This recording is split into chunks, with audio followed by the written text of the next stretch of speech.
नमस्कार, मी सुलेखा तळवलकर. दिल के करीब एक वेगळं वळण मध्ये तुम्हा सगळ्यांचं अगदी मनापासून स्वागत करते. तर झगमगाटात फार न रमता आपलं काम करत राहणारा स्वयंप्रकाशित तारा असं त्यांना नक्कीच म्हणता येईल. पोहनकर घराण्यात जन्म घेतल्याने गाणं त्यांच्या रक्तातच असणं अगदीच स्वाभाविक आहे. शास्त्रीय संगीत, गझल, वर्ल्ड म्युझिक या प्रकारात उत्तम काम करणाऱ्या स्वातीताई पोहनकर नाटेकर. चला तर मग त्यांचं स्वागत करूया आणि दिल के करीबच्या ह्या एपिसोडला सुरुवात करूया. नमस्कार. नमस्कार. वेलकम टू दिल के करीब एक वेगळं वळण. Thank you so much. Thank you for having me. So तुम्ही लंडनला असता. हो. आणि आता तुम्ही माहेरी आलाय तसं म्हणता येईल. हो. मुंबई माहेरच आहे माझं. सो तुम्ही जर का दिल के करीब बघितलं असेल तर तुम्हाला माहीत असेल की तुमचं स्वागत आम्ही भरपूर गिफ्ट्स देऊन करू. आणि आज आपल्याकडे तुम्हाला आवडतील अशी गिफ्ट्स आहेत. म्हणजे भारतातल्या प्रांतातील अनेक हँडीक्राफ्ट्स म्हणू नका किंवा हँडमेड गिफ्ट सुद्धा आहे किंवा आपल्या म्हणजे बायकांना आवडणारी साडी, असे सगळे गिफ्ट्स आपल्याकडे आहेत. Looking forward to.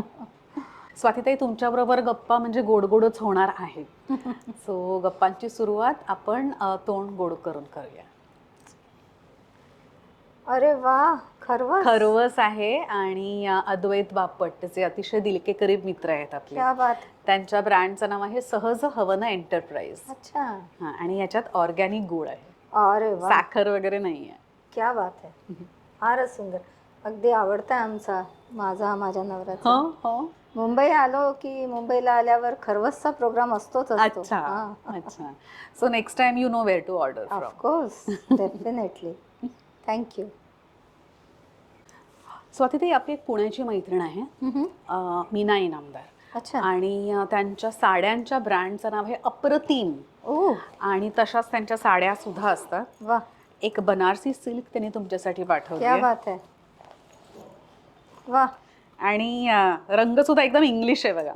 फारच आवडता माझा रंग आहे. फारच सुंदर आहे, खूप सुरेख. है ना. तुम्हालाही थँक्स आणि त्यांनाही thanks. Yes. Thank you so much. इथे ठेवूया आपण, सुरेख. खांद्यावर ठेवून बघ. हो. Yes, nice. Thank you. Thank you. Welcome. Prasad Shivarkar हे स्वतः इंजिनियर आहेत पण वास्तुविशारद सुद्धा आहेत. आणि त्यांनी तुमच्यासाठी पाठवले हे मंगलमय देवयंत्र. वा. त्यांच्या ब्रँडचं नाव आहे वास्तुप्रसाद. आणि विवाह प्रसाद सुद्धा आहे त्यांचा, विवाह संस्था आहे. वा, सुरेख. येस. सो ताई, हे तुम्ही ना तुमच्या देव्हाऱ्यात सुद्धा ठेवू शकता किंवा देव्हाऱ्याच्या आजूबाजूला कुठेही लावू शकता. बर, नक्की. हे लंडनला जाते माझ्या. येस. पण ही जरा आय थिंक काच नाहीये. प्लास्टिक काच नाहीये. जाईल. सो आधीचं गिफ्ट होतं पुण्याचं, साडी सुद्धा पुण्याची, देवयंत्र पुण्याचं. आता हे आहे साताऱ्याचं गिफ्ट. वा. सो आपली एक साताऱ्याची अतिशय दिल के करीब मैत्रीण आहे, डॉक्टर आरती सोमण. आणि तिच्या ब्रँडचं नाव आहे निसर्ग हर्ब्स. अच्छा. सो ती आणि तिची अख्खी फॅमिली प्लांटेशन पासून ते प्रोडक्शन पासून ते अगदी मार्केटिंगपर्यंत सगळं काही करतात. वा, क्या बात आहे. सो ही 100% हर्बल नीम त्रिफळा टूथपेस्ट आहे. वाव, सगळं ऑर्गॅनिक. Yes, herbal. साबण आहे. वा, छान. बॉडी ऑइल आहे. अरे वा. आणि ही उटणी आहेत. अच्छा. फेस स्क्रब आहे आणि बॉडी स्क्रब आहे. फारच छान. थँक्यू. वेलकम. थँक्स. हे गिफ्ट सुद्धा पुण्यावरून आलंय. ओहो. सो आपल्या अतिशय दिल के करीब एक ताई आहेत, कल्याणीताई मोडक. अच्छा. आणि क्रिएटिव्ह माइंड्स हा त्यांचा ब्रँड आहे. सो हे जे पाथरवट असतात त्यांच्याकडून दगडात खूप छान छान गोष्टी त्या बनवून घेतात. अरे वा, जड आहे. हा, जर सुरेख. दिवा आहे हा. अच्छा. आणि मला वाटतं पाटी आहे का. हां, अच्छा, इथून वा. एक पाटी आहे. मस्त. आणि हा तुम्ही वापरू शकता खूपच गोड आहे. तेल वात वगैरे घालून हा हो, वापरू दिसतं शकता. इथे वात काढायला जागा. सुरेख आहे, खूप छान. छान आहे ना. इथे ठेव. Very artistic. येस.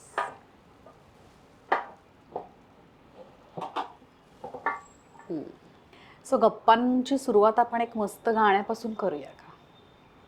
तुम्ही प्रश्न विचारलाय माझ्या बॅकग्राऊंडबद्दल हं. की मला गाण्याची आवड कशी लागली, कधी लागली.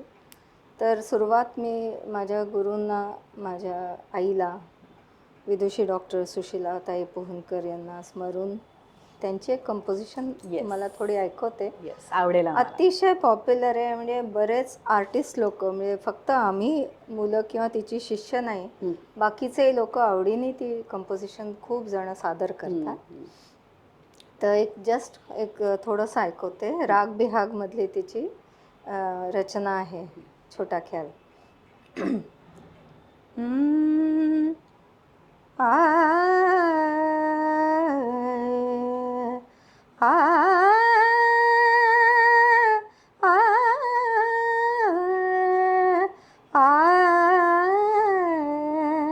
आ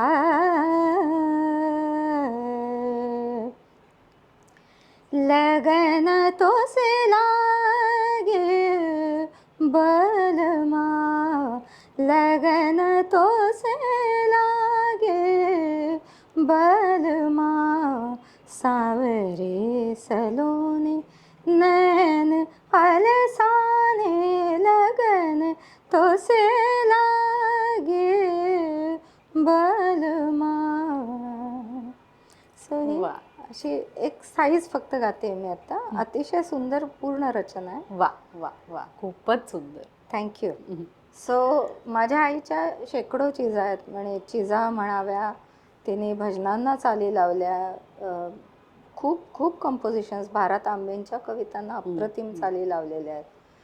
so going back to where we were before, महत्त्वाची गोष्ट ही आहे की माझं एक म्हणणं आहे, म्हणजे मी बाकीच्यांना बघते, शिकवते, त्यामुळे मला एक गोष्ट लक्षात आली की जेव्हा तुम्हाला ते वातावरण, पोषक वातावरण तुम्हाला जीन्समधनं मिळतं, आजूबाजूला मिळतं, ते विकत घेता येत नाही. आणि मी फार लकी समजते स्वतःला की माझे आई आणि वडील ह्यांच्यामुळे घरात जे म्युझिकचं वातावरण राहिलं. सो सुरुवात करते माझ्या वडिलांपासनं. जमीनदार घराण्यातले होते ते, पण त्यांना भयंकर म्युझिकचा शौक होता. तर ते स्पेशली लखनौला, राजाभाऊ पोहनकर त्यांना म्हणून ओळखलं जात असे, लखनौला जाऊन त्यांनी राहून हे केलं, काय शिक्षण घेतलं. खूप मोठे गुरु होते पंडित रातंजनकरजी, त्यांच्याकडनं. आणि माझी आई ती संगीताच्या वातावरणात, फॅमिलीतच जन्माला आली. माझे आजोबा, आईचे वडील, ते खूप प्रसिद्ध ऑर्गनवादक होते. त्या छोटा गंधर्व आणि बऱ्याच मोठ्या कलाकारांना त्यांनी नागपुरात साथ केलेली आहे. शिवाय आपले पूर्वीचे संगीत नाटकं असायचे ना, त्याच्यात बायका कधी अलाउड नसायच्या. तर त्यांच्या यंग एजमध्ये त्यांनी स्त्री भूमिका, मेन हिरोईनची वगैरे. आणि मग ते सांगायचे की आम्ही कसे 7-7, 8-8 वन्स मोर घेत असू वगैरे. आणि प्रत्येक वेळेला त्याला वेगवेगळ्या तऱ्हेने मग त्याच पदाला गायचं वगैरे. तर फार सुंदर गात असत, फार सुंदर वाजवत असत. आणि त्यांनी आईला लहानपणापासून ट्रेन केलं की इतक्या मात्रांमध्ये इतक्या मात्रा बसवून बघतं. ते कॅल्क्युलेशन असायचं, मॅथमॅटिकल. असं ती तयार होत गेली. पण तिच्यात स्वतःच मध्येच पण इतका गुण होता की तिचे जे गुरु होते त्यांनी तिला भरभरून दिलं. आणि अतिशय प्रेम सगळ्यांनी केलं तिचं, कारण फार हुशार, म्हणजे जिनियस ज्याला म्हणतात ना, तशी होती. असं ऐकलं की ती गायची, शिकायची. नॉट ओन्ली दॅट, महत्त्वाचं आहे की 10-10 मिनटात कंपोजिशन्स करायची, म्हणजे ज्याच्यात शब्द लिहिणं पण झालं, ज्याला इंग्लिशमध्ये आम्ही वेस्टर्न म्युझिकमध्ये सॉन्ग रायटिंग म्हणतो, आणि चाल पण लावायची ॲज अ कंपोजर. हे 10-10 मिनटात अशी बघता बघता करायची. सो तो तिच्यात एक खूप स्पेशल गुण होता, जो मी खूप फॉर्च्युनेट आहे की माझ्यात पण आला तो माझ्या अंगी, आणि तो मला पुढे कामाला आला. मी आपल्या पुढच्या सेगमेंटमध्ये मी सांगेन की कसं कामं केली मी लंडनला वगैरे. पण महत्त्वाचं हे की ह्या सगळ्या कारणामुळे आमच्याकडे वातावरण असं होतं. माझा मोठा भाऊ पंडित अजय पोहनकरजी सगळे ओळखतात त्यांना गाण्यामुळे. त्यांना माझ्या आईनी वयाच्या 5व्या वर्षी शिकवायला सुरुवात केली. बरं. त्याचं कारण झालं की ती अतिशय सुंदर गात असे, कॉन्सर्ट्स करत असे. पण लग्न झाल्यानंतर, लग्नाच्या जस्ट आधी, लग्न झाल्यानंतर नाही, आधी जस्ट आधी माझ्या वडिलांनी सांगितलं की ॲक्च्युली एक प्रॉब्लेम आहे की आमच्या घराण्यामध्ये, कारण जमीनदार घराणं आहे, तर तुला बाहेर तंबोरा घेऊन गात वगैरे फिरता येणार नाही, हा प्रॉब्लेम होणार आहे. मग तिला फार हिरमुसल्यासारखं झालं, खूप डिप्रेस झाली. तर माझ्या आजोबांनी, म्हणजे वडिलांच्या वडिलांनी लक्षात घेतलं की हिला त्रास होतो. मग त्यांनी म्युझिक टीचरची नोकरी लावली.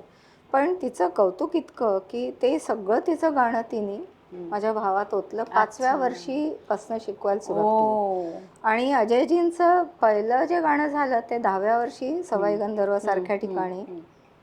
आणि खूप कौतुकं झाली. भीमसेनजी खांद्यावर घेऊन फिरत होते. ते म्हणाले यमन असा असू शकतो, मला पहिल्यांदा कळलं. नंतर हे काय आईचं हे पण झालं की आईनी मोठी गोष्ट झाली, म्हणजे तिने आम्हाला मुलांना, माझे एक आणखीन भाऊ आहेत दुसरे सुधीर म्हणून, ते पण अतिशय अप्रतिम गातात, अतिशय सुंदर कंपोज करतात.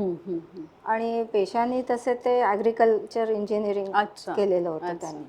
आणि नंतर मग त्यांनी स्पेशल ट्युटर होते ते मॅथ्स आणि फिजिक्सचे मुलांना, अतिशय म्हणजे फार जिनियस माणूस होता. आणि त्यांच्या कंपोजिशन्स पण अगदी वेगळ्या आणि कोणाच्या गळ्यात सहज उतरणार नाही इतक्या कठीण.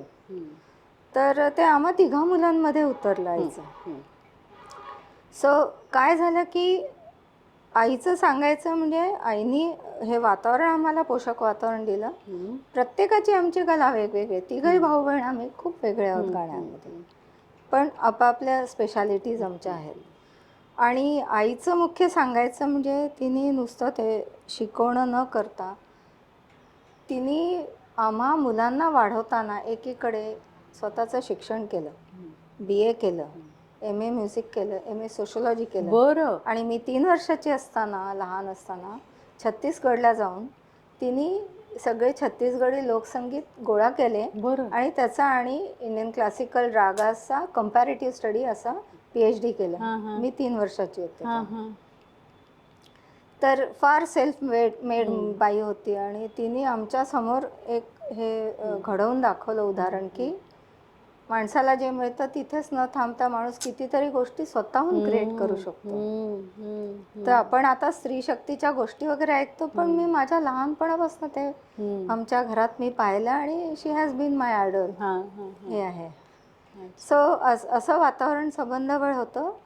गमती सांगायचा थोडा विषय निघाला म्हणून सांगते मी की 5 वर्षाची असताना मी सगळ्यांना बघायची तर तबला डग्गा वाजवून घ्यायची आणि आईच्या बंदिशी सगळ्या तोंडपाठ.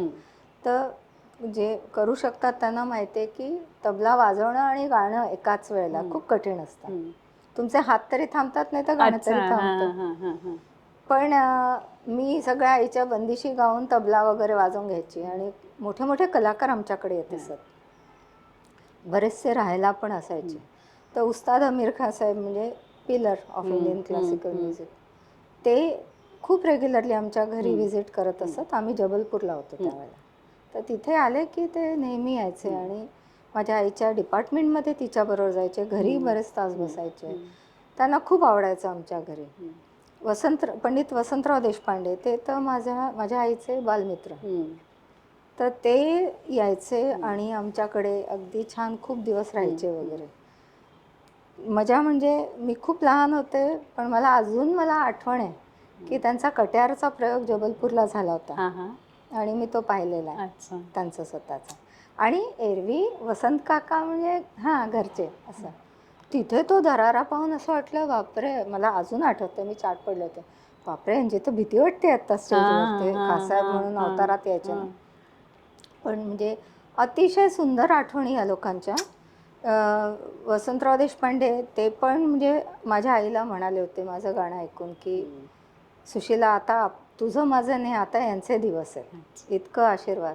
पंडित जसराज त्यांनी पण मला आशीर्वाद दिला आणि त्यांच्यामुळे मी पुढे म्युझिक करायचं ठरवलं. पण एक आणखीन गोष्ट मी सांगायची विसरले मध्ये, की मी खूप लहान होते, अशीच आजूबाजूला खेळत होते आणि आईच्या स्टुडंट्स यायच्या एमएच्या घरी, ज्या थोड्या वीक असायच्या ना, तर आई म्हणायची घर आ जाओ मैं थोडा सिखा दूंगी, पैसे घेत नसे ते. सो एक आली होती आणि आईमध्ये काहीतरी कारणाने उठून गेली आतमध्ये आणि एमएचा राग, ओके, एमएच्या वर्षाचा. पण मला सगळं ते तोंडपाठ होतं ऐकून ऐकून ना, तर ती काहीतरी वेडेवाकडे स्वर लावत होते जे आईला आतमध्ये ऐकून यायला. मी तिला असं सहजपणे सांगितलं की इनोसेंट असतो ना आपण. तुम्ही किती वर्षांचा होता? नाही, अशीच 5-1 वर्षाचीच होते. दीदी आप गलत गा रहे हो. तर तिला जरा आखरलं ऐकायला. ती म्हणाली अच्छा तुम गा के दिखाओ. तर मी गाऊन दाखवलं आणि ते थोडे कठीण राग असतात ना एमएला. तर ती आईला माझ्या सांगायला लागली, बहनजी, ते तिथे बहनजी म्हणायची, बहनजी आपने स्वाती को सुना है, देखिए कितना अच्छा गाती. आताचे लोक तर म्हणजे सगळं पेपर लाल असतं, सोशल मीडियावर गेलं असतं, व्हिडिओज वगैरे. माझ्या आईने ती जुन्या स्टाईलची ना, ती म्हणे हा कुछ नाही, मेरी बेटी इतना तो आना चाहिए. पुढे तिने बॉधर नाही केलं. आणि नंतर मग एकदा मी पुण्याला गेले असताना तिथे अजय दादा राहत असत. तर एका सुट्टीत आम्ही गेलो होतो. तर मी आंघोळीला गेले होते आणि मी आपली रमून एक गझल निर्मला देवींची मी ऐकली होती आणि ती 1-2दा फक्त लाईव्ह जेव्हा मी ऐकली ना, तेवढ्याच्यात मी शिकले. बरं, ऐकून फक्त? ऐकून आणि खूप कठीण गळ्याला, म्हणजे हरकती आणि परफेक्ट पकडल्या. नुसतं आम्ही लाईव्ह ऐकत होतो त्यावेळेला पकडलं. माझ्याकडे शब्द नव्हते, ते लाला लाला करून गात होते, पण ते चाल पूर्ण परफेक्ट. तर मी रमून रमून आपली आंघोळीला, तर माझ्या आईने माझ्या भावाला पाठवलं अजय दादांना की अरे काय इतका उशीर लावते ही, जरा बघ. तर तिला सांग बाकीचे आंघोळीला थांबले. तो आला बाहेरनं ऐकलं, तो म्हणाला की ऐकायला ये तू. आणि मला माहिती नाही की मला ऑडियन्स बाहेर उभा आहे म्हणून बाथरूमच्या. सगळे ऐकत उभे होते. आणि मग नंतर आई म्हणाली मला असंच केस बीस विंचरताना, काय ग तू काय गात होते? तर मी म्हटलं ह्यांना कसं माहिती? म्हटलं असं नाही नाही ऐकव ऐकव. तू म्हटलं मला शब्द नाही आहे, ऐकव. झालं, तिथे संपलं. म्हणजे काही कौतुक वगैरे नाही. त्या संध्याकाळी गंमत म्हणजे हिराबाई बडोदेकर, गाणं हिरा, त्या आल्या होत्या अजयदाच्या घरी. सो मी नमस्कार केला तर त्या म्हणाल्या ही गाते की नाही? तर माझी आई काय म्हणते, मी तेव्हा 16 वर्षाची होते. माझी आई म्हणते आजच आम्हाला शोध लागलाय. आणि मग मी त्यांच्यासमोर, त्या पहिल्या कलाकार ज्यांच्या समोर मी तोंड उघडले. ते लाला मध्येच माझ्या आईने गायला लावलं मला, जे की फार मला लाज वाटत होती त्या वेळेला. पण म्हणजे तिला असं वाटत होतं की ते महत्वाचं नाही आहे, ह्या जागा इतक्या तू चांगल्या घेते त्या ऐकू दे त्यांना. तर मी सगळ्यात पहिल्यांदा तोंड उघडलं गायला ते त्यांच्यासमोर. बाकी स्टेजला मी 10व्या वर्षी वगैरे चढलेले आणि त्याच्यानंतर मग पुष्कळ गायले, पण मोठ्या कलाकारांसमोर ती माझी एक खूप चांगली आठवण. ताई, ऑन दिस नोट एक गिफ्ट तुम्हाला मला द्यायला नक्की आवडेल.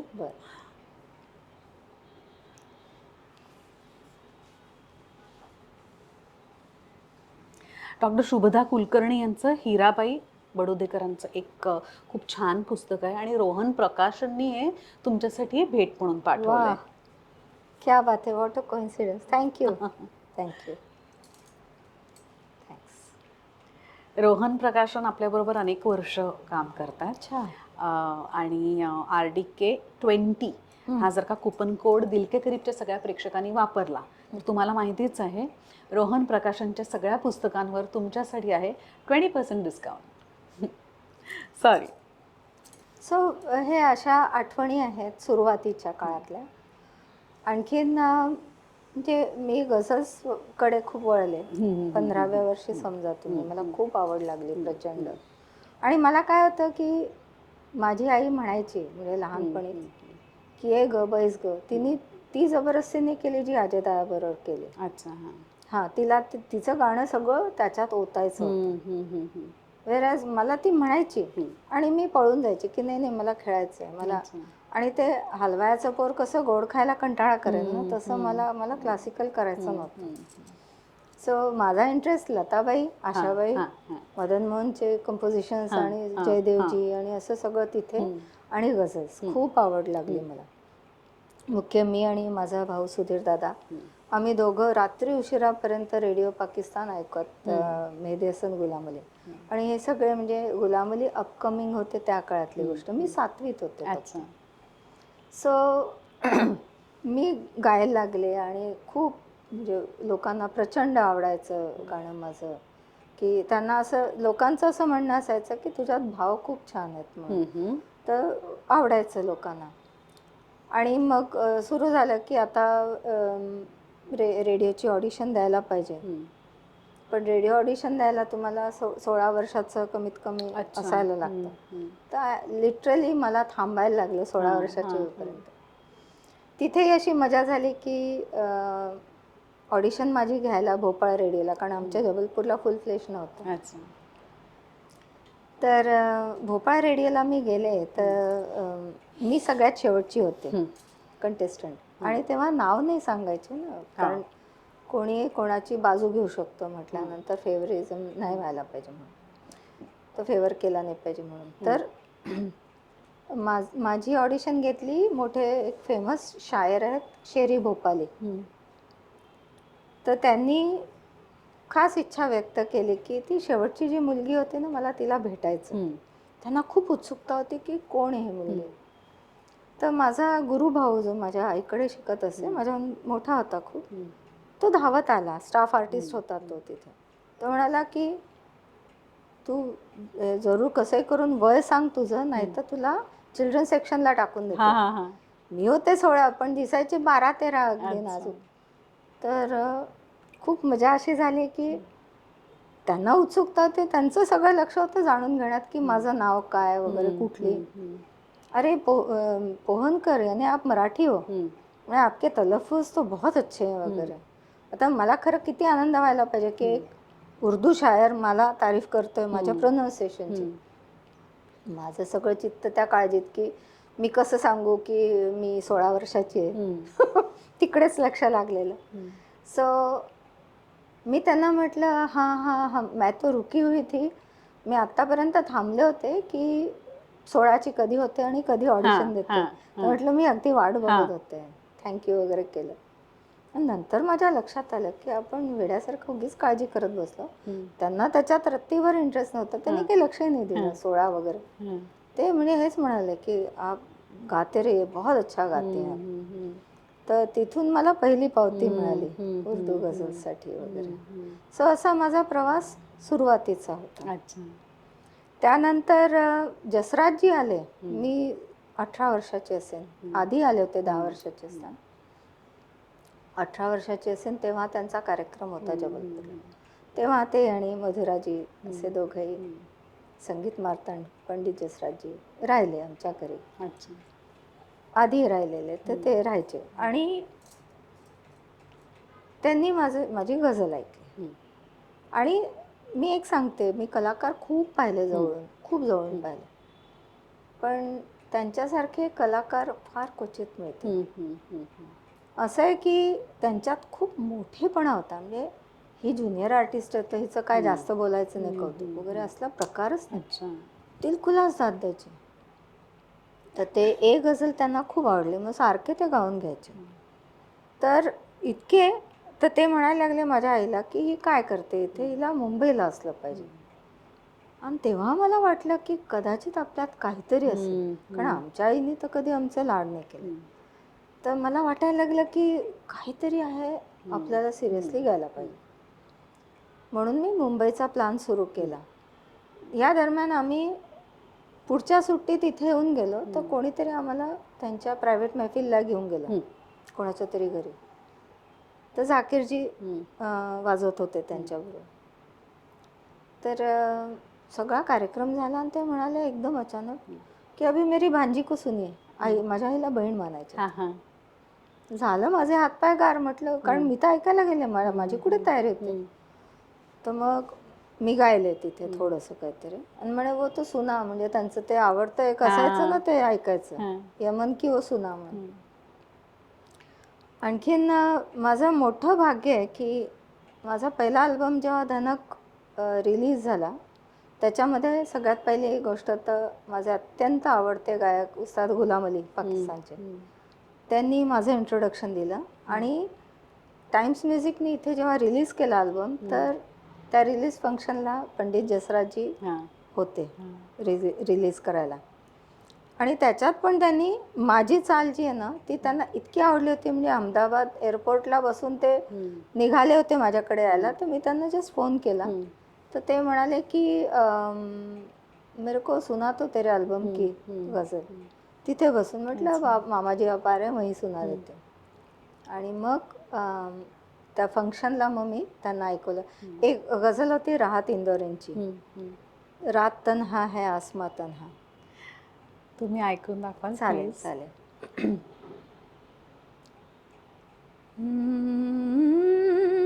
रात तन्हा है आसमां तन्हा,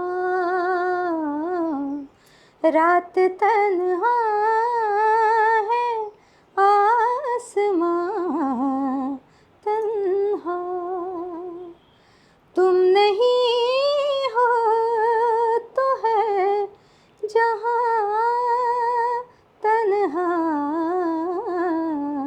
रात तन्हा है आसमां तन्हा. वा. थँक्यू. ती प्रचंड आवडली ती. त्यांनी माझ्याकडून 4-5 गाऊन घेतली. मग फंक्शनला जेव्हा ते उभेच राहत नव्हते भाषण करायला, जेव्हा मी गायले 2 ओळी त्यांना थँक्यू म्हणून आणि सगळ्यांना थँक्यू, त्याच्यानंतर म्हणाले तुमने गाया अब मैं बोलूंगा. आणि मग ते म्हणाले, मी म्हटलं की त्यांच्यामुळे मी मुंबईला आले, मैंने तो इसको बंबई तक ही बुलाया था, ये तो लंडन चली गई. असं त्यांनी जोक मारला. पण म्हणजे हे मोठ्या लोकांचे खूप आशीर्वाद सुंदर मिळाले. किशोरीताईंचं पण मला खूप प्रेम, किशोरी अमोणकरांचं खूप मिळालंय.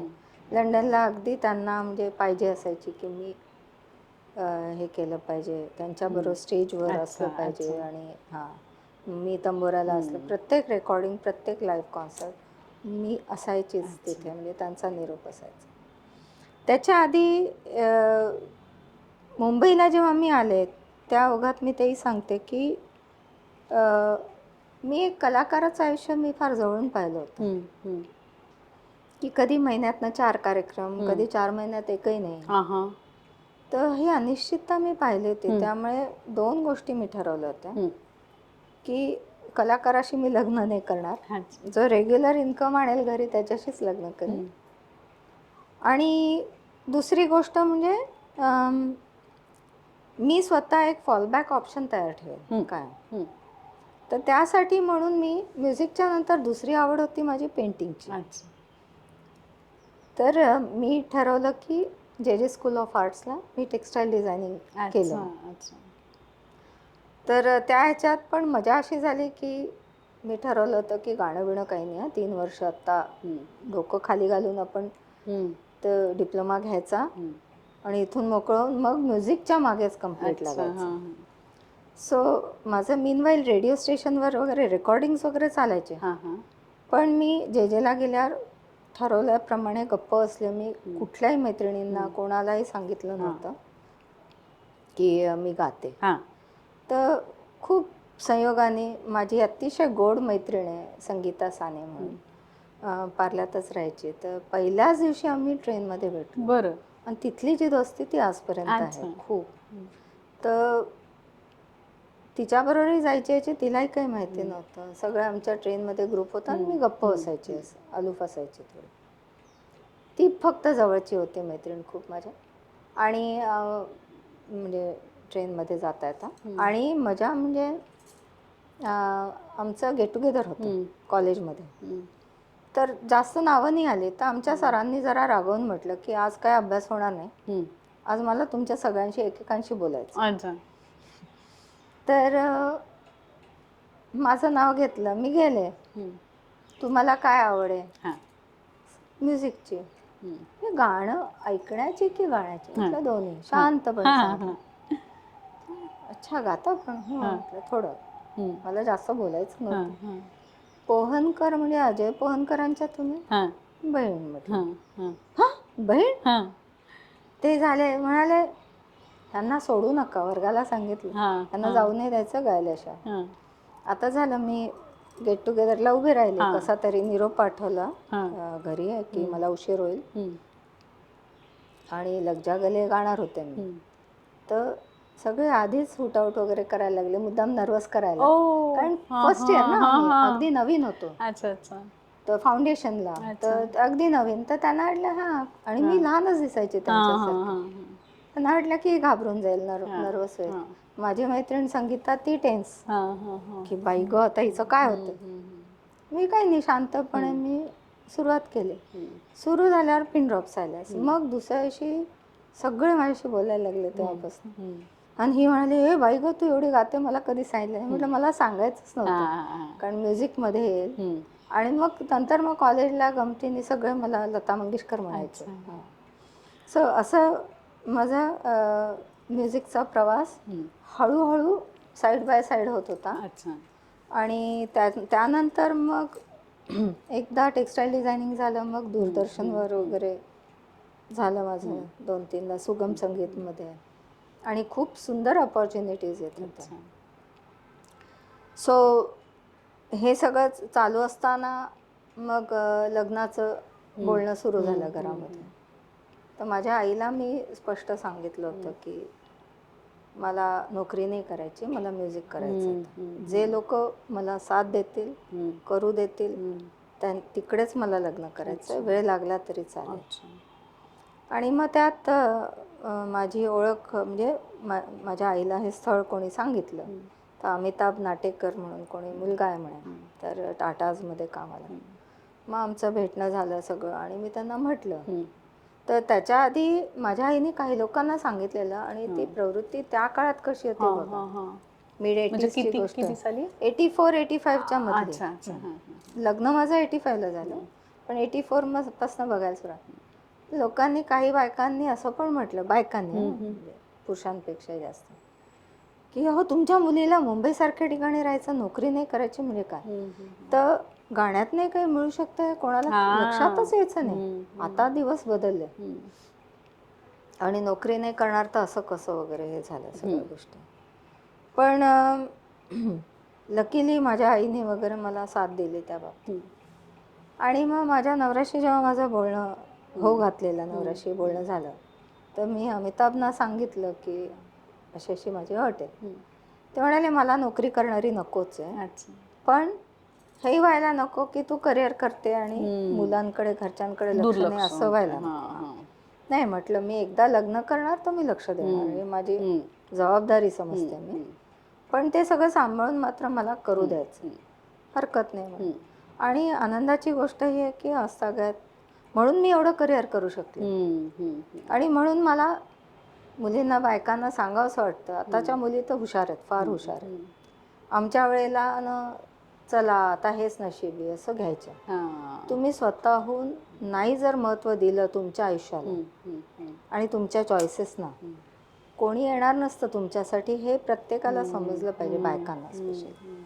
आणि माझ्या आईच्या आयुष्यावरनं मी शिकले. माझी आई म्हणायची हं.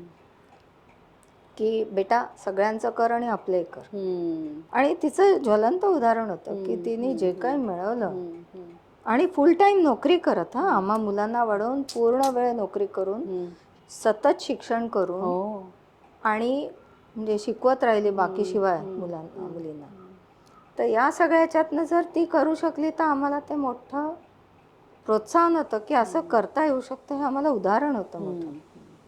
सो हे मी अजूनही लंडनला पण मी जेव्हाही कॉन्सर्ट्स करते, हं. हं. कुठलेही इंटरव्ह्यूज देते, हं. हं. प्रत्येक वेळेला हं. माझ्या कॉन्सर्ट्समध्ये मी आवर्जून सांगते अच्छा. की बायकांनो, हं. आपलंही करा आणि दुसऱ्यांचंही करा, बरोबर. स्वतःला प्रायोरिटी लिस्टवर ठेवा. हं. हं. हं. तर हे खूप महत्त्वाचं आहे माझ्या. तुम्ही शिकवता सुद्धा ना संगीत? हो. मी तसे तर मला झाले किती, 42 वर्ष जवळजवळ हं. झाले मी इथे लग्नाच्या आधी. हं. शिकवायला सुरुवात केली होती मुंबईहूनच. आणि मी तिथे पण शिकवणं चालू केलं. तर तिथलं देखील असं होतं की एकही व्यक्ती ओळखीचं नव्हतं. आम्ही टाटासच्या थ्रू माझ्या मिस्टरांची बदली झाली. माझी मुलगी 4.5 वर्षाची होती. नंतर मुलगा झाला तिथे मला, मुलगी जुई, मुलगा आसिम. सो या सगळ्या गोष्टींमध्ये काय झालं की मला काहीतरी करायचं होतं, कारण मी कुठे टेलिव्हिजन आणि ते कॉन्सर्ट्स, लाईव्ह कॉन्सर्ट्सची सुरुवात झाली होती. रेडिओ तर वर्षानुवर्ष करत होते, रेकॉर्डिंग्स. माझा जीव धडपडत होता. आणि तिथे आम्ही जाऊन पोचलो ते नोव्हेंबर 1990.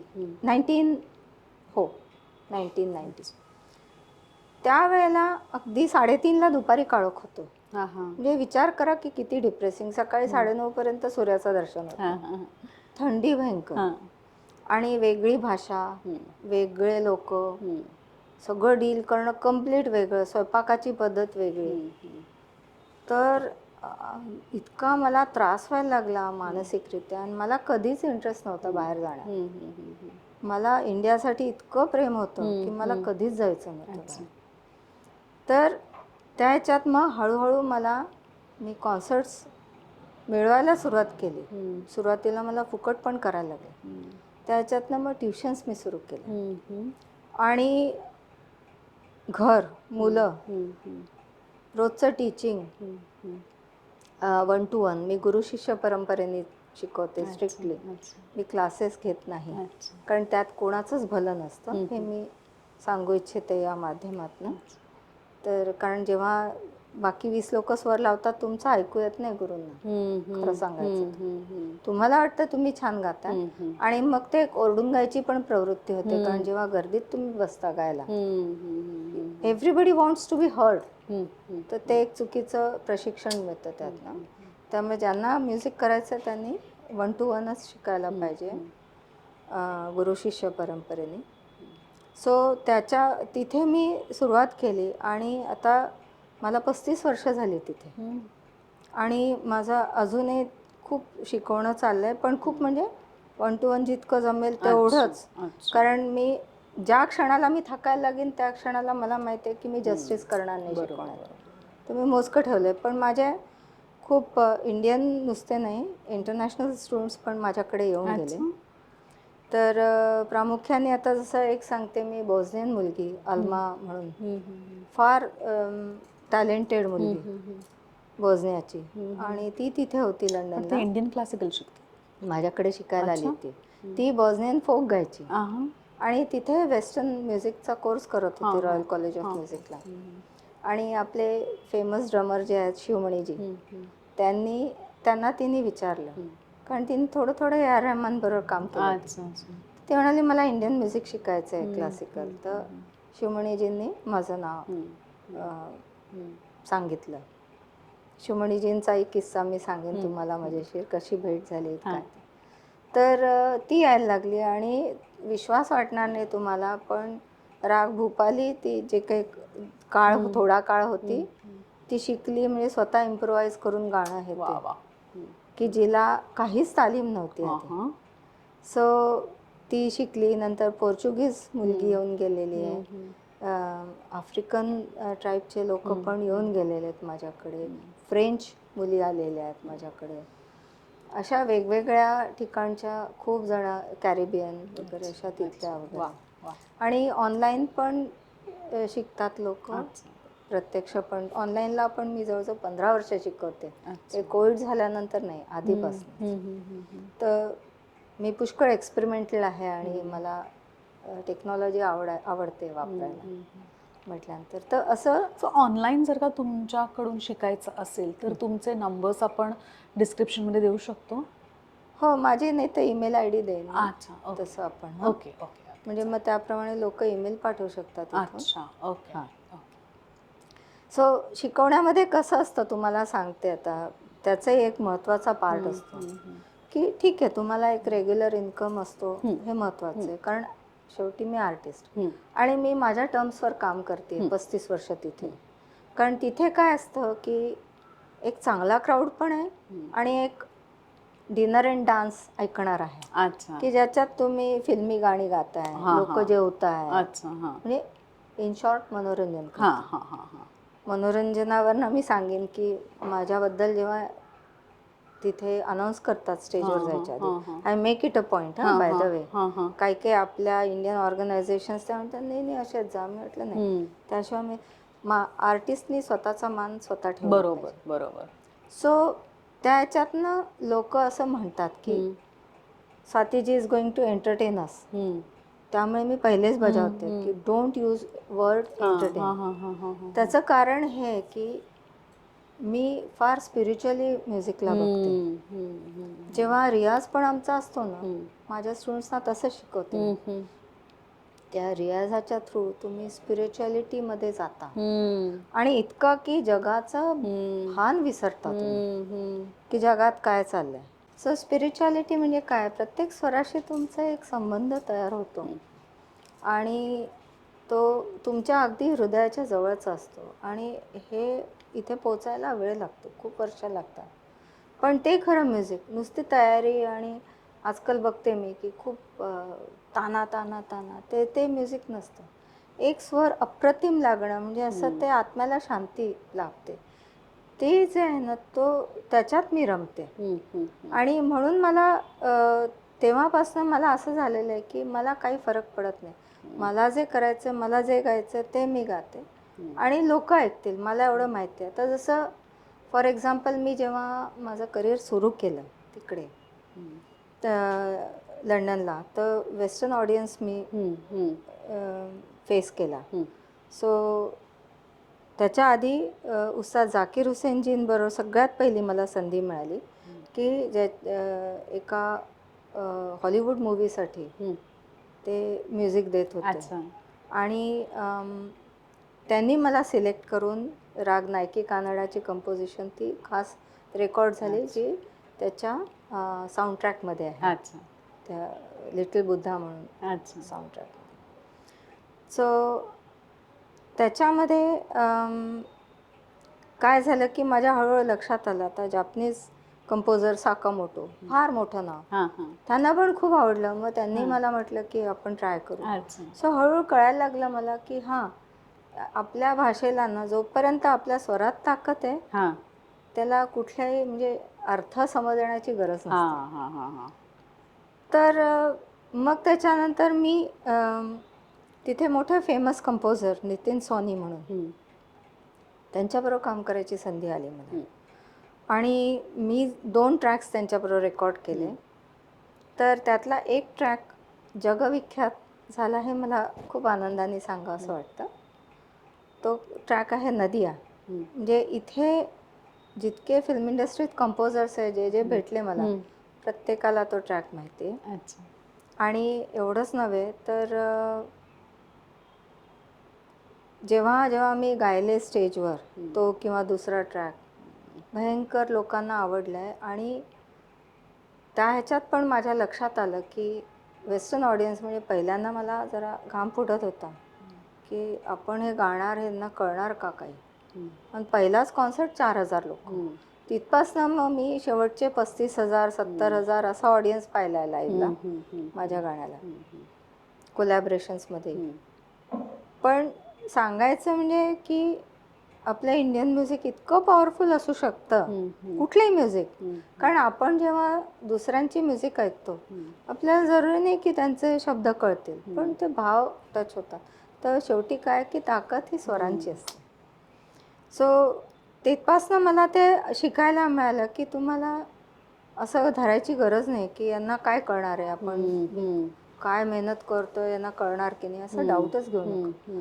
तुम्ही स्वतः आपल्या गाण्याशी आणि स्वराशी सच्चे राहा आणि बाकी काम आपोआप होतं, हे माझ्या लक्षात आलं. सो तिथून माझं मग आणखीन पण कोलॅबरेशन झाले. आणि तर हे नदियाचीचं वैशिष्ट्य म्हणजे हा अल्बम जो होता बियॉन्ड स्किन, तिथलं UKचं बिगेस्ट म्युझिकल अवॉर्ड जे आहे ते मर्क्युरी म्युझिक अवॉर्ड म्हणून आहे. त्याला हा अल्बम नॉमिनेट झाला. अच्छा. सो मर्क्युरी नॉमिनेटेड अल्बम आणि त्यात माझं गाणं सगळ्यात बेस्ट म्हणून त्यांनी वा. अनाऊन्स केलं अच्छा. जजेसनी. हं. तिथेच थांबली नाही गोष्ट, तर फार मोठी म्हणजे अभिमानाची गोष्ट आहे, मला आनंदाची गोष्ट आहे सांगायला, की वेस्टर्न म्युझिकमध्ये फार मोठे गिटारिस्ट आहेत, हं. जेफ बेक म्हणून. हं. हे भयंकर लोक त्यांच्या मागे वेडे. हं. तर आता अनफॉर्च्युनेटली गेल्या वर्षी गेले. हं. सो ते त्यांना कोणीतरी हा अल्बम दिला होता आणि हे सगळं यूट्यूबवर आहे म्हणजे त्यांच्या बोलण्यात. तर हा अल्बम दिला होता आणि ते म्हणाले मी कुठेतरी चाललो होतो, पाऊस पडत होता, माझं नदिया आलं आणि ते म्हणाले मी अक्षरशः त्याच्यातच हरवलं आणि ते हरवले वाट. ते म्हणाले मी 6 वेळा बॅक टू बॅक ऐकलं आणि त्याच्यानंतर मी ठरवलं की मी हे शिकेन. तर आता जसं आहे ती जागा आहे सांगते मी तुम्हाला, खूप कठीण आहे त्यांच्यासाठी. ठुमरीचं आहे ते क्लब मिक्स टाईपचं असं. सो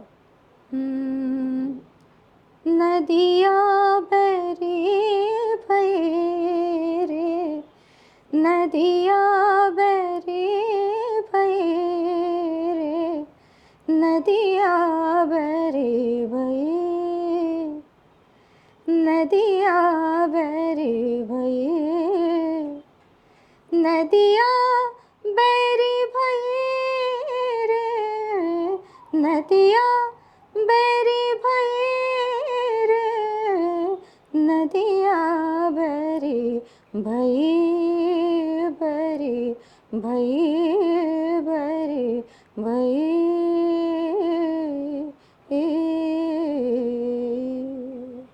मोरा सैया बुलावे, असं आहे. तर लोक वेडे आहेत त्याच्या मागे आणि त्यांना इतकं वेळ लागलं जेफ बेकना की त्यांनी 3 वर्ष त्याच्यावर घालवले. अच्छा. कारण गिटारवर ह्या हरकती येणं कठीण होतं. पण वेस्टर्न म्युझिशियन्स मला सांगतात म्हणजे की हे फक्त जेफ करू जाणे म्हणजे तेच करू शकत होते. तर त्यांनी म्हणजे हे सगळं त्यांच्या बोलण्याचं आहे यूट्यूबवर, की त्यांनी ते स्वतःला शिकवून आणि हे अल्बम त्यांच्या अल्बममध्ये हे गाण्याचं वर्षन रिलीज केलं. मग त्याच्यात कधी कधी मजा असते की यूट्यूबवर मी जाऊन मुद्दाम बघते, लोक वाद घालत असतात की पहिले स्वाती नाटेकरचं झालं की पहिले जेफ बेकचं झालं. कोणी म्हणतं नाही नाही जेफ बेकने आधी केलं. सगळे हुशार लोक सांगत असतात आपली हुशारी. पण असे खूप सुंदर सुंदर अनुभव. नंतर एक ट्रॅक मला रेकॉर्डिंगचं जेव्हा विचारलं गेलं की डान्स ट्रॅक आहे. आता मला डान्स ट्रॅक कशाशी खातात मला काहीच माहिती नव्हतं. पण माझी ना नेहमी एक्सपेरिमेंट्स करायची तयारी असायची. तर मुख्य म्हणजे काय ना, वेस्टर्न म्युझिशियन्स बोलवायचे ना, स्टुडिओला जाईपर्यंत माहिती नसायचं की मला काय करायचं. तिथे ऐकलं की पहिल्या 10 मिनिटात अंदाज घेऊन मी तिथल्या तिथे कंपोज करायची. मी जसं म्हटलं आईचा गुण तो मला मिळाला. फार मी लकी आहे त्या बाबतीत. तर शब्द आणि चाल असं लावून नोटेशन, कारण त्या काळात रेकॉर्डिंगची फॅसिलिटी नव्हती फोनची, हे सगळं करून मी 1.5 तासात रेकॉर्ड करून बाहेर निघायची. सो त्या ह्याच्यात मला फोन आला की डान्स ट्रॅक आहे, तू करशील का? ठीक आहे म्हटलं करेन. बघू जाऊ स्टुडिओत बघू त्या. आणि ते वेगळंच म्हणजे क्लबचं म्युझिक होतं ते. तर म्हटलं आता याच्यात मी काय करणार आहे माहिती नाही. ठीक आहे, मी काही आलाप वगैरे दिले. मग त्यांनी सांगितलं असं असं पण करूया वगैरे. झालं सगळ्या गोष्टी आणि मी विसरून गेले त्या रेकॉर्डिंगबद्दल की ठीक आहे झालं होऊन गेलं. आणि एखाद महिना झाला नसेल तर माझ्या मुलांना मी गाडीतनं घेऊन येत होते शाळेतनं पिकअप करून. आणि तेवढ्यात ते यायला लागलं, कारण हे वेस्टर्न म्युझिकचं चॅनल चालू होतं. आणि त्या ह्याच्यात बघितलं तर एकदम म्हटलं हे तर ओळखीचं वाटतं. मुलांना मी सांगायला लागले अरे माझा आवाज माझा आवाज. मुलं म्हणाले अच्छा. नंतर मी तुम्हाला सांगते म्हणजे तसा अनुभव सहसा कोणाला येत नाही. तो अनुभव मला आला. हे फार कमी येतो आपल्याला. मला पुन्हा नाही आला. पण सांगते मी की रेडिओ चालू करा माझं गाणं, TV चालू करा माझं गाणं, HMVला जा तिथे माझं गाणं वाजतंय, सगळीकडे सतत म्हणजे. तर ते UKच्या मेन चार्ट्समध्ये नंबर 3 वर तो ट्रॅक होता. अच्छा. काय नाव त्याचं जकार्टा अमेरिकन ड्रीम. अच्छा. हां. सो आणि हे YouTube वरती ऐकायला मिळेल तुम्हाला ऐकायला. हो नक्कीच नक्कीच. तुम्ही स्वाती नाटेकर आणि जकार्टा अमेरिकन ड्रीम टाकलं अच्छा. की तुम्हाला मिळेल. बर. नदिया पण खूप पॉप्युलर आहे आणि हां. बऱ्याच जणांनी आपले आपले वर्षन्स करून झाले. सगळ्यांना ते वेड आहे की मलाही गायचं, मला वाजवायचं असं. अच्छा. तर ते आहे. नंतर क्रेग आर्मस्ट्रॉंग म्हणून मोठे स्कॉटिश कंपोजर, त्यांच्याबरोबर संधी आली की त्यांच्याबरोबर काम करायला मला मिळालं. तर त्यांनी असंच खूप सुंदर एक ॲटमॉस्फेरिक ट्रॅक तयार केला होता. क्रेग आर्मस्ट्रॉंग हे मुलान रूज, रोमिओ अँड ज्युलियट हे ज्या मूव्हीज आहेत ह्याचे कंपोजर आहेत. फार मोठं नाव आहे म्हणजे. आणि बाज लर्मन नाव ऐकलं असेल तर त्यांच्या सगळ्या मूव्हीजना त्यांचं म्युझिक असतं. सो त्यांचा जो पर्सनल अल्बम होता ॲज इफ टू नथिंग, त्याच्यासाठी हा ट्रॅक मी त्यांच्याबरोबर को राईट केला, लिहिला आणि कंपोज करून आणि मग गायले. आणि काही नाही, फक्त इंडियन आलाप्स फ्री फ्लोईंग असे घेतले राग किरवानीमध्ये. आणि इतकं त्याला आवडलं. मग हे कुठे नंतर ऐकायला मिळेल? हे पण तुम्ही जर as if two nothing album शोधला किंवा क्रेग मिरेकल, हां, आर्मस्ट्रॉंग क्रेग यांचा आर्मस्ट्रॉंग आणि मिरेकल नाव आहे ट्रॅकचं. मिरेकल. हां, आणि ॲज इफ माझं टू नाव नथिंग पण ॲज इफ टू नथिंग अल्बमचं. अल्बमचं पण नुसतं क्रेग आणि स्वाती नाटेकर आणि अच्छा. मिरेकल टाकलं तर ओके मिळतो मला. Okay okay. मग नंतर मला एक अमेझिंग अपॉर्च्युनिटी मिळाली की जी कायम लक्षात राहील. त्याच्याबरोबर जेव्हा लाईव्ह कॉन्सर्ट करायचा होता क्रेग बरोबर, तर तो आम्ही बार्बिकनला लंडनला केला. 60 पीस लाईव्ह ऑर्केस्ट्रा बरोबर. बरं. तर तो एक वेगळाच अनुभव होता. अच्छा. आणि मग तोच आम्ही शो केला. पॅरिसला 2 केले आणि बेल्जियमला केले. अच्छा. असे त्यांच्याबरोबर केले. अच्छा. सो जकार्टा अमेरिकन ड्रीमचा एक वेगळा अनुभव होता की सगळीकडे गाणं वाजत होतं. ह्यांच्याबरोबर काम करताना तिथपासनं मग मी त्या ट्रॅकपासनं, मिरेकलपासनं मी एडिटिंगमध्ये बसायला लागले. आता तुम्ही बघाल तर आपल्याकडे बायका कंपोजिशन करणाऱ्या फार रेअर मिळतात. म्हणजे जास्त करून कंपोजर शिकवतात, त्या गाऊन शिकून वगैरे गाऊन निघून जातात. माझं तसं नाही, मी कंपोजर पण आहे, मी सिंगर पण आहे. आणि मग मी काय करते, एडिटिंगमध्ये पण इंजिनियर्स बरोबर बसून, आणि मला कोणी शिकवलं नाही, माझं मी शिकले. मग मिक्सिंग, प्रत्येक गोष्टीत मास्टरिंगपर्यंत माझी इन्व्हॉल्वमेंट असते. बरं. सो असं करत मी काय केलं की माझा एक धनक अल्बम केला. नंतर धनक अल्बम हा ट्रॅक्सवर केला, जसं रेग्युलरली असतं की कानाला तुम्ही हेडफोन्समधनं ट्रॅक्स ऐकता, सगळं म्युझिकच्या लेयर्स होतात आणि मग तुम्ही गाता युज्युअल. पण त्याच्यात अप्रतिम आर्टिस्ट सगळे होते. नीलाद्री कुमार होते, राकेश चौरसिया होते आणि खूप चांगले चांगले कलाकार होते त्याच्यामध्ये. सो त्याच्यानंतर मग दुसरा अल्बम मी केला, तो अंजुमन. तो मोठी रिस्क घेतली मी, कारण मला रिस्क घ्यायला आवडतं. पण मला जे ठरवलं असतं ना, आणि अल्बम बनवायच्या आधी मला पूर्ण माहिती असतं की तो साऊंड कसा असणार आहे, त्याचं कव्हर कसं असणार आहे पासून सगळे माझे विचार असतात. तर अंजुमन म्हणजे मैफिल. तर त्याच्यात मला मैफिल स्टाईलचा प्रेझेंट करायचा होता अल्बम, की ज्याच्यामध्ये जे मैफिलीत युज्युअली मी एक रंगवून रंगवून गझल गाते, नुसतं असं ओळीनंतर ओळीने गाते, रागदारी, आणि सगळे राग बेस्ड मी कंपोज केले होते. तो अंजुमन केला. त्याच्यानंतर फ्युजनकडे वळले मी, कारण मला फ्युजनची खूप आवड होती, माझा स्वतःचा बँड. आणि त्या ह्याच्यात फ्युजनमध्ये मी म्हणजे वर्ल्ड म्युझिक ज्याला आता म्हणतो, फ्युजन खूप आता जुनी टर्म झाली आहे. तर वर्ल्ड म्युझिक जास्त करून की वेगवेगळे इन्स्ट्रुमेंट्स आणि त्यांचे इम्पॅक्ट. तर तसा तो मी एक केला अल्बम, म्हणजे डेस्टिनी चक्र. अच्छा. त्याच्यातले काही ट्रॅक्स युनिव्हर्सल म्युझिकच्या इन्क्रेडिबल इंडिया अल्बममध्ये माझे 3 ट्रॅक्स गेले. ते जगभर गेले. म्हणजे नंतर हा मिरॅकल पण गेला, त्याच्यात ए.आर. रहमान वगैरे सगळ्यांचे ट्रॅक्स होते. त्यानंतर तर त्याच्यामध्ये मला खूप सुंदर सुंदर अनुभव त्याच्यातही आले. फ्युजनचं जे माझ्या डोक्यात होतं ते बरोबर उतरवून घेणं, तसं करून घेणं. आणि आपल्याकडे मुंबईला मास्टरपीस म्हणजे अमेझिंग म्युझिशियन्स आहेत, चिंटू सिंग वगैरे सगळे होते त्याच्यामध्ये. नंतर आदित्य कल्याणपूर आणि सगळे टॉप क्लास आर्टिस्ट सगळे घेऊन आम्ही केला तो अल्बम. खूप तोही आवडला लोकांना.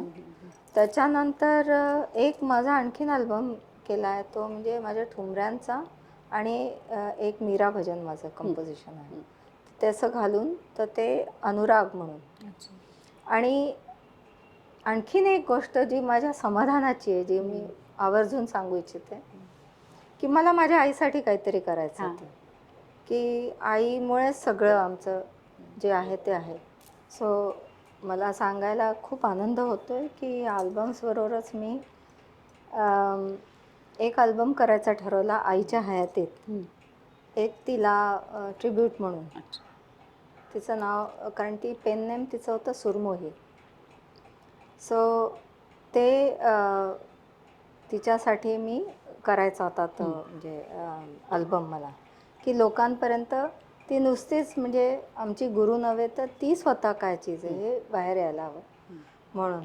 तर त्या ह्याच्यात उत्तम कलाकारांची साथ मिळाली. म्हणजे त्या अल्बममध्ये माझ्या भावाचं आहेच रेकॉर्डिंग्स, पण अश्विनी भिडे देशपांडे आणि संजीव अभ्यंकर हे सगळे लोकांनी तिच्या बंदिशी गायले आणि मी पण ठुमरी गायले. असा तो सुरमोही अल्बम.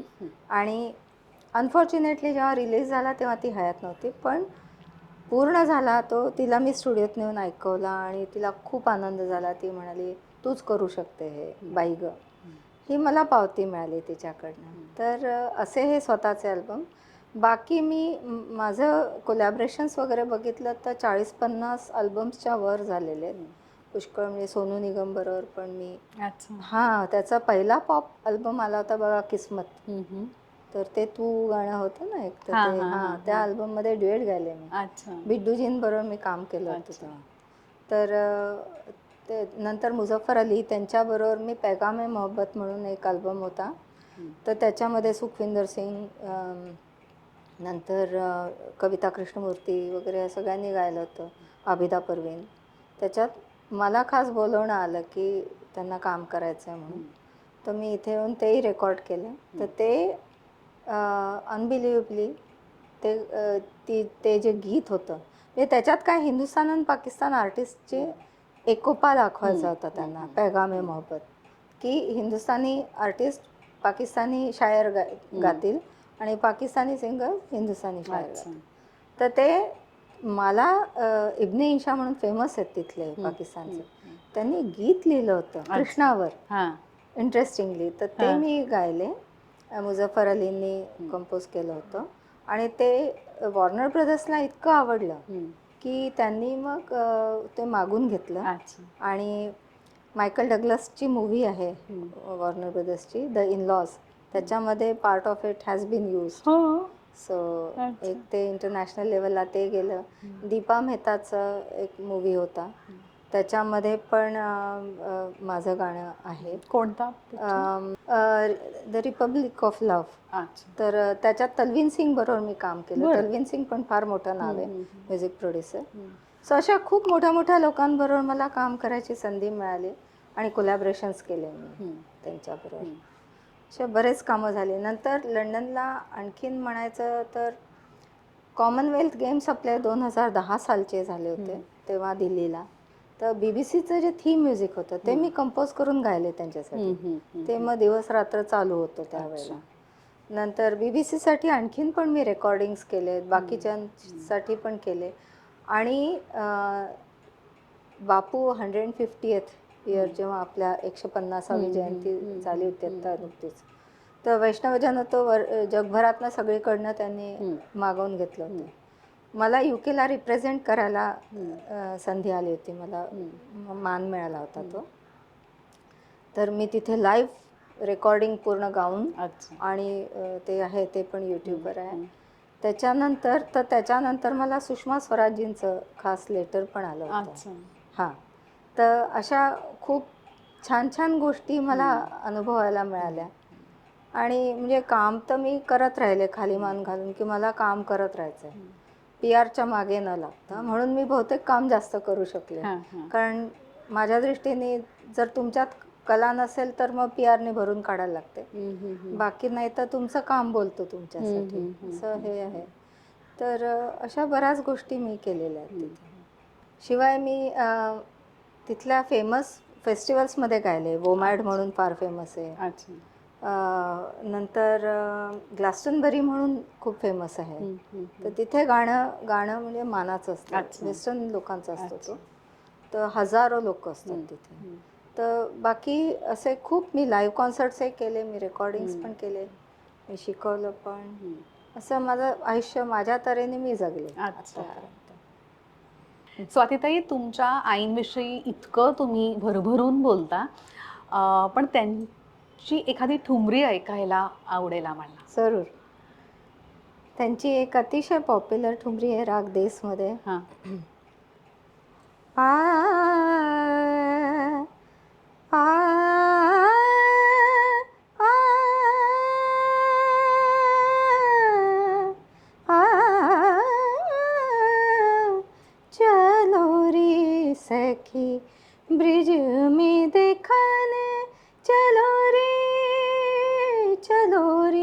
सखी ब्रिज में देखने, चलो रे फाग गोपियन खेलत काना संग, रंग अबीर उड़ावत आत्मन भायो रे, चलो रे सखी वा. ब्रिज में देखने, चलो रे. क्या बात आहे, क्या बात आहे. खूपच सुंदर ताई. थँक्यू. ताई, तुम्ही कराचीमध्ये सुद्धा जाऊन कार्यक्रम केलात, त्याच्याबद्दल सांगू शकाल का? हो. हां, बाकी ठिकाणी तर खूप वेगळं होतं आणि इथे खूप वेगळं होतं. कराचीचे माझे पुष्कळ आमचे पाकिस्तानी फ्रेंड्स आहे. फ्रेंड्स म्हणावे तर ते माझ्याहून खूप मोठे, माझ्या मोठ्या भावाच्या वयाचे किंवा त्यांच्याहूनही मोठे वगैरे. पण म्हणजे त्या सगळ्यांची खूप इच्छा होती की मी जावं, आणि त्यावेळेला लकीली संबंध चांगले होते. म्हटल्यानंतर आम्ही 2-3 दिवसासाठी गेलो आणि सगळा अनुभव खूप निराळा होता. म्हणजे सगळ्यात पहिल्यांदा तर PIA मधनं मी गेलो विमानातनं. तर आम्ही दोघंच नवरा बायको हिंदू होतो, बाकी सगळे वेगळे होते. अच्छा. तर आम्हाला येऊन विचारणा होत होते की जेवण इनफ झालं की आणखी हवं आहे, गरम होतं का वगैरे, असं इतकं प्रेमाने. तिथे आम्ही गेलो तर आमची ओळख लंडनहून आले म्हणून नाही, बॉम्बे से आहे असं सांगत. हां. तर आणि जे म्युझिशियन्स होते माझ्याबरोबर परफॉर्मन्सला, ते सगळे कोणी UP मध्ये जन्मलेले, कोणी म्हणजे दिल्लीला जन्मलेले, कोणी मुंबईला जन्मलेले. आणि ते सगळे असे तरसत होते, सांगत होते की हमको मरने के पहले एक बार जाके आना, इतकं. आणि भयंकर म्हणजे प्रेम मिळालं भरभरून तिथे. आणि सगळे म्हणजे टॉपचे लोक होते तिथे, नेव्हीचे वगैरे असे ऐकायला. आणि तिथे मला म्हणजे म्हणाले की हम गझल तो पूरे टाइम सुनते रहते. मी तो कलेक्शन घेऊन गेले होते. म्हणे हमको एक भजन सुनाई. अच्छा. हां. वा. तर मी मग गायले, मग तिथे एक मीराबाईचं भजन गायलं मग तिथे. पण म्हणजे फार सुरेख, म्हणजे खूप त्यांनी आमची काळजी घेतली. आणि हे इतकं खाणं की शेवटी असं वाटायला लागलं आता खाणं नको, म्हणजे इतके लाड अगदी सतत. पण खूप अनुभव अमेझिंग होता तो. मगापासून तुमचा सगळा प्रवास ऐकला, खूप बरं वाटलं. सो जवळपास शेवटच्या टप्प्याला आलो आहेत आपण. तर हे जे मीराबाईंचं भजन आहे त्यांनी आपण शेवट करूया का? जरूर. हे माझ्या अल्बममधलं आहे, अनुरागमधलं. आणि हे पण तुम्हाला यूट्यूबवर ऐकायला मिळेल. माझीच कंपोजिशन आहे. बदरा रे तू जल भरी लायो, बदरा रे तू जल भरी लायो, छोटी छोटी बूंदन बरसन लागे, छोटी छोटी बूंदन बरसन लागे, कोयल शब्द सुनायो, बदरा रे तू जल भरी लायो, बदरा रे तू जल भरी लायो. वा, क्या बात आहे. थँक्यू ताई, थँक्यू सो मच. खूप बरं वाटलं तुमचा प्रवास ऐकून. खरं तर it is very inspiring. Thank you. तुम्ही आज परत चाललाय असं मी ऐकलं. नाही, लवकरच जाईन, पण मी थोडे दिवस आहे. अच्छा. मला वाटतं बस एक आठवडा आहे आता जेमतेम. अच्छा अच्छा. पण मी येत असते इथे. बर येत असते. बर बर बर. कारण इथे म्युझिक आहे, माझा आत्मा इथे आहे. हम्म, हम्म. त्यामुळे मी येत असते, कामं करत असते. आता बघा उद्या पण माझं एक रेकॉर्डिंग आहे. तर आमच्या एक सिनियर सिटीजन आहेत इथे, श्रीमती रजनीताई घोरपडे. अच्छा. अतिशय सुरेख गोड असं लिहितात त्या अच्छा. काव्य. हां. तर त्याला मी कंपोज केलं आहे, तर उद्या रेकॉर्डिंग करते. बर बर. सो अशी कामं माझी येऊन जाऊन असतात चालू. सो तुमच्या परतीच्या प्रवासासाठी आणखीन एक गिफ्ट आहे आमच्याकडे. अच्छा. ओके. वाह, जाताना चेरी पिकची बॅग नक्की घेऊन जा. खूपच सुंदर. काय गोड कलर आहे हो. सुंदर आहे ना? फारच सुंदर. इंग्लिश कलर आहे एकदम. अप्रतिम. आणि हे दोन्ही कलर्स माझे आवडते. हं. तर अगदी म्हणजे विचार करूनच आणले आहेत. थँक्यू. सो ही त्यांना बॅग पण तुमच्यासाठी thanks पाठवली आहे. आपले आणखीन एक दिलके करीब मित्र आहेत निशांत दादा आवळे त्यांनी, आणि अच्छा. चेरी पिक हा त्यांचा ब्रँड चेरी आहे. पिक. थँक्यू चेरी पिक. थँक्स. या सगळ्या बॅग्सवरनं ताई निशांत दादांनी 35% डिस्काउंट ठेवले आपल्या सगळ्या प्रेक्षकांसाठी. अरे वा, अरे वा. जरूर जा आणि घ्या सगळ्यांनी. इथे ठेवू खाली. हा. सो ताई थँक्यू सो मच. खूप मज्जा आली. Thank you. Thank you for having me. आणि मला पण खूप आनंद झाला. दिल के करीब सारख्या प्रोग्राममध्ये मला यायला खूप आवडलं, कारण मी ह्याच्याबद्दल खूप ऐकत होते. Thank you. आणि आल्यानंतर मी काही एपिसोड्स पण पाहिले. अच्छा. तुम्ही फार सुंदर कंडक्ट करता Thank आणि you. फार छान प्रोग्राम आहे हा. त्यामुळे आणि मला बरेच लोक भेटले की ज्यांना खूप आवडतो हा प्रोग्राम, तर ते पण खुश होते की अरे वा, तू येते त्याच्यात. तर थँक्यू. थँक्यू ताई. Thank you so much. थँक्स. आणि तुम्ही सगळेजण ऑलवेज बघत राहा दिल के करीब, एक वेगळं वळण.